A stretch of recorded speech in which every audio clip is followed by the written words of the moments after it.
Queridos, vamos dar sequência aqui no final do vídeo, porque cortou, então vai ficar em duas partes, você tenha paciência, tá bom? Esse eu vou demorar só 10 minutinhos pra gente poder terminar.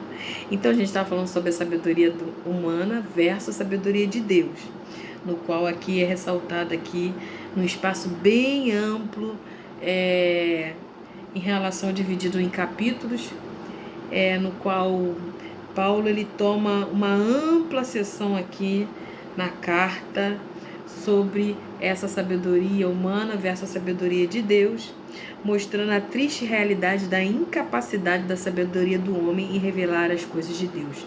Aí você anota capítulo 2, do verso 6 ao verso 15, ressalta isso de forma bem clara, tá bom? Então a gente vê aqui que a verdadeira sabedoria não é propriedade dos facciosos.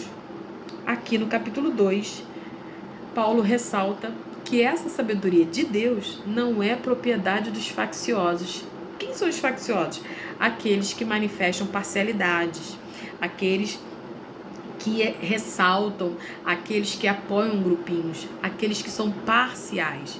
Porque a sabedoria humana, a sabedoria de Deus, melhor dizendo, a Bíblia que atesta na carta de 1 Coríntios, que ela só discerne espiritualmente. Então é necessário, a pessoa não pode estar carnal para adquirir ou ter a sabedoria de Deus. É necessário ela estar espiritual para ela discernir as coisas espirituais. Somente para poder não ficar nas minhas palavras, acompanha comigo 1 Coríntios capítulo 2, verso 6, e diz assim: no entanto, transmitimos sabedoria entre os que são maduros, não porém a sabedoria deste mundo, nem a dos poderosos dessa época, que são reduzidos a nada. Pelo contrário, transmitimos a sabedoria de Deus em mistério, a sabedoria que estava oculta e que Deus predestinou desde a eternidade para a nossa glória.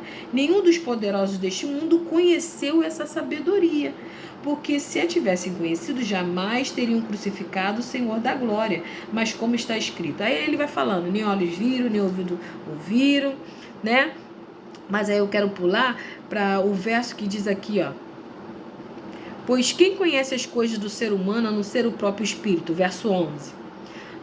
Pois quem conhece as coisas do ser humano a não ser o próprio Espírito humano, que nele está? Assim ninguém conhece as coisas de Deus a não ser o Espírito de Deus. E nós não temos recebido o Espírito do mundo, e sim o Espírito que vem de Deus, para que conheçamos o que por Deus nos foi dado gratuitamente.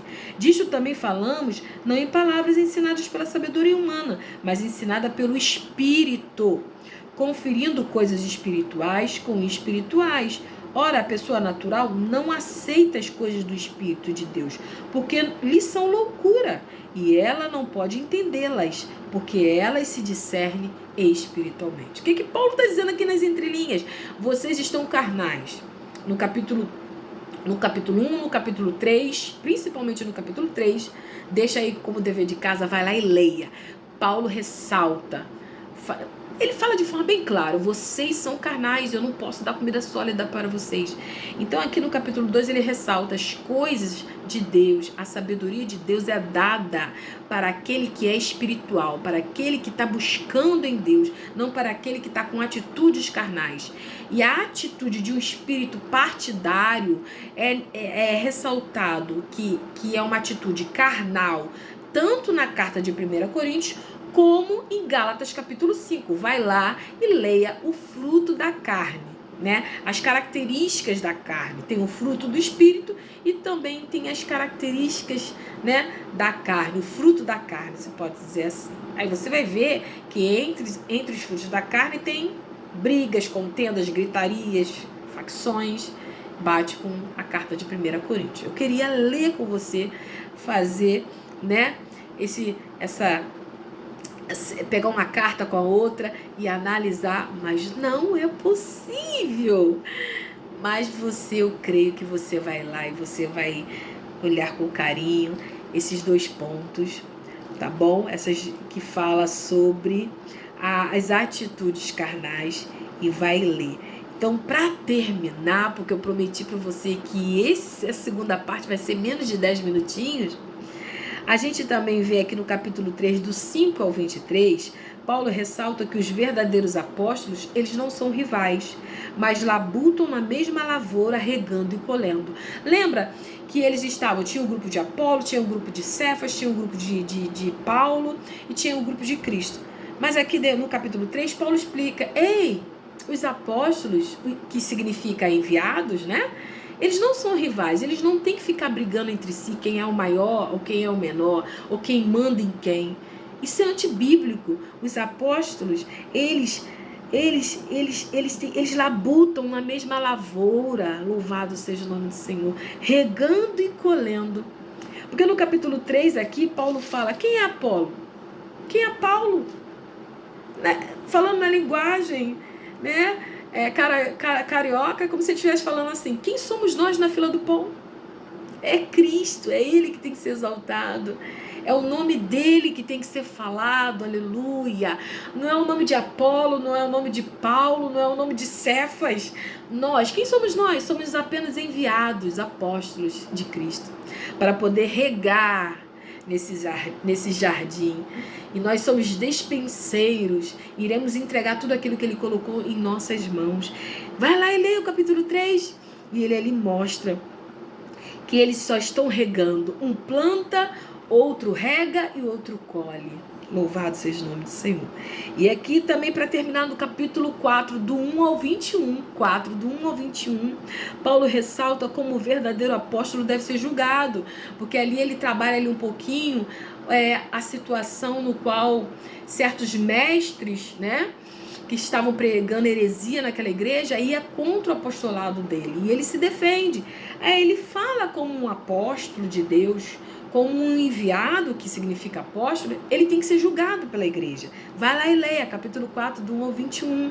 Ali ele mostra como um apóstolo verdadeiro de Deus deve ser julgado. Que no caso era contrário às atitudes que os inimigos mestres estavam dizendo como devia ser julgado.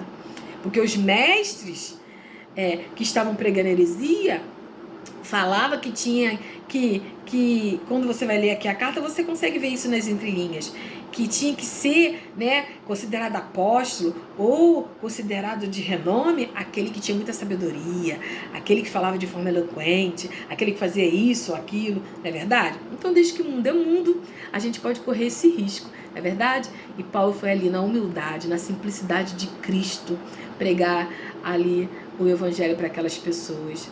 E logo depois, Deus trouxe outros, porque Apolo era servo de Deus. Se você for lá em Atos, você vai ver. Ele era um homem fervoroso e poderoso. Ele operava milagres, também abençoava. Era um homem de Deus. Então, assim, cada um no seu jeitinho. Paulo tinha um jeitinho, Apolo, uma forma mais eloquente, tinha um jeitinho dele, Cefas tinha o jeitinho dele meio rude, né? Mas era o jeitinho dele, cada um no seu jeitinho. Eu amo a diversidade do Evangelho. Quando você lê as cartas do Novo Testamento, não só o Novo Testamento, mas também o Antigo, você vai ver que Deus, ele é tão maravilhoso que ele não chama pessoas iguais. Não são pessoas que têm que se enquadrar num caixote e ser todos iguais. Ele chama pessoas diferentes. Os 12 apóstolos foi assim. Ele adora trabalhar na diversidade. Cada um com seu jeitinho, sendo usado da forma como ele quer. E é isso que eu vou orar, para que Deus possa nos ajudar a ter a mente de Cristo. É isso que a Bíblia fala. Vocês têm a mente de Cristo. E a mente de Cristo entende que na seara aqui, nesse jardim lindo que Deus nos dá para poder colocar as sementes no coração das pessoas para frutificar, Deus usa pessoas com um jeitinho diferente. Cada um no seu jeitinho. Então a Bíblia nos ensina isso. Apolo era de um jeito, Paulo era de outro, Cefas também totalmente diferente. Mas Cristo não está dividido. Todos eles eram servos de Deus, todos eles eram poderosos em milagres, poderosos em Deus, em unção, mas cada um com o seu jeitinho. Jesus não tira a essência de ninguém. Jesus fez você do jeitinho que você é. E quero terminar esse vídeo falando para você que você tem que entender que Jesus te fez assim. É claro que todos nós precisamos ser domado pelo Espírito Santo, ser trabalhado pelo Espírito Santo. Não é verdade? Para que o Espírito Santo de Deus venha tirar certas coisas que talvez está demais, acrescentar coisas que está de menos. Mas a sua essência é você. Jesus fez e ama você do jeitinho que você é. E Ele quer te usar desse jeitinho. Então jamais queira ser outra pessoa, porque Jesus quer que você seja você. Você não é como outra pessoa. O molde que Jesus fez foi somente para você. E Ele tem uma obra maravilhosa, exclusiva para você. Então, a minha oração vai ser para que você possa aceitar realmente quem você é. Para que você nunca venha tentar se esconder ou se anular pensando que eu tenho que ser assim, eu tenho que ser acolá.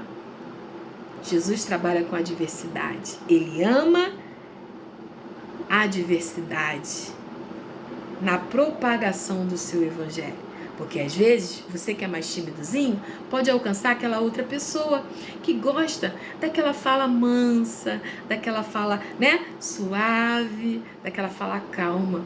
Assim como tem pessoas que vão ser alcançadas por aquele que é mais agitado, mais comunicativo, mais uma fala um pouco mais forte. Pois é, esse é o reino de Deus. Quando eu falo reino de Deus, é o corpo de Cristo. Num corpo, nenhum membro é igual ao outro, tá? Então, aceite você do jeitinho que você é. Vamos orar? Senhor, eu quero te pedir pela nossa vida, que o Senhor, Pai, em nome de Jesus, possa alcançar o teu filho, a tua filha, e qualquer sentimento de inferioridade possa cair por terra agora, em nome de Jesus. Que o Senhor venha entender, Senhor, que nós, melhor dizendo, venhamos a entender que foi o Senhor que nos fez. E a tua palavra fala que tudo que o Senhor faz é bom, perfeito e agradável. Então, Senhor, molda em nós tudo aquilo que é necessário para que o Senhor venha nos usar do jeitinho que tu fizeste cada um, Pai. E que todo pensamento contrário, de rejeição, todo pensamento contrário, Senhor, que talvez alguém não vigiou e falou para essa pessoa e essa pessoa não se aceita, que em nome de Jesus tu possa libertá-lo, para que ele venha entender que o Senhor não erra, que o Criador, ele é perfeito e que é assim que nós temos que ser. Claro, moldados pelo teu Espírito, mas ser cada um do jeitinho que o Senhor fez, para a glória do teu nome, é o que eu te peço em nome de Jesus. Amém. Até o próximo vídeo.